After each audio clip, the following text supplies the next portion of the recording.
Lightyear is a weird concept for a film. Creating a film set inside the universe of another film would have always been an idea that is out there. But Lightyear doesn't do enough to really justify its existence. It follows the stylings of Pixar less than any movies previously by the company. That's not saying that branching out in a new direction couldn't have worked. It did for Luca. But here, the action focus didn't have a unique spin that makes the change worth it. For example, Luca used its more laid-back style for an actual purpose, being the realistic development of a friendship. Here in Lightyear, the action doesn't improve an aspect of the plot.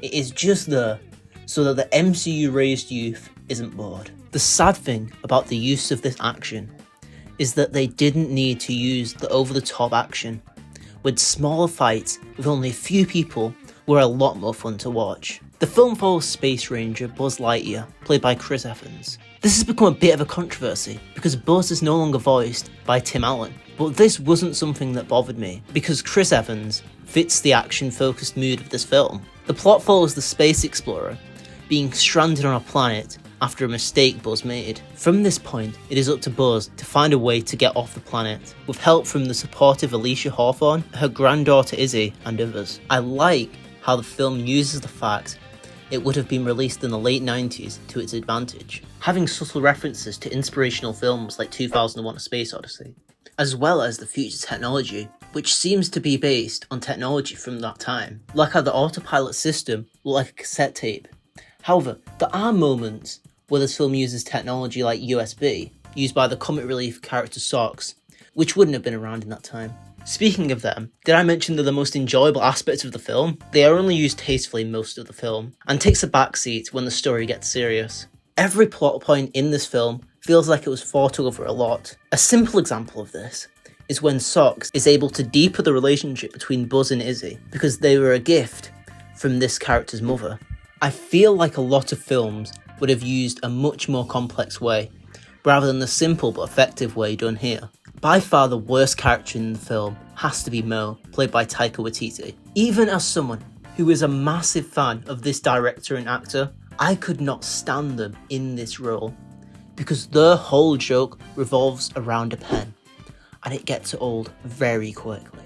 My favourite scene from this film has got to be the scene where Buzz reaches light speed, as it is built up over quite a while and really shows animation pushed to its limits. A close second favourite scene would have to be one similar to the Star Wars The Last Jedi holdo maneuver scene, which I won't spoil here. After the previous Pixar offerings of Luca and Turning Red, this was a horrible downgrade. The previously mentioned films had so much more heart to them, and with Luca specifically, I preferred the animation and visuals to Lightyear. If one of these films had been released in theatres, I feel they would have found a much larger audience than the limited amount of people who use Disney+.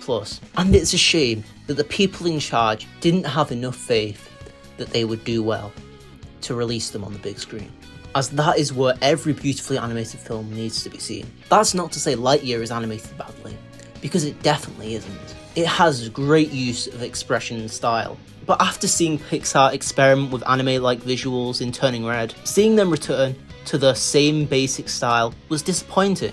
I wonder if kids will even enjoy this film, because the first half of the plot seems to be focused on satisfying the intelligent adult audience, but the switch from this to a traditional sci-fi blockbuster halfway through feels like a bad way to pace the film. It may have worked better if this was swapped, and the film began with a goofy adventure that slowly turns into a deep and satisfying experience the parents would get something from. This could have improved the film for me.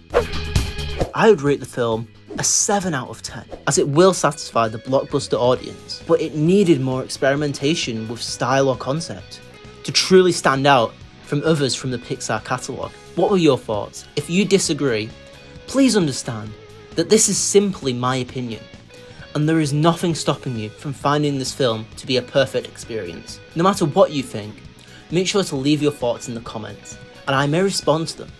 If you enjoyed this video, leave a like.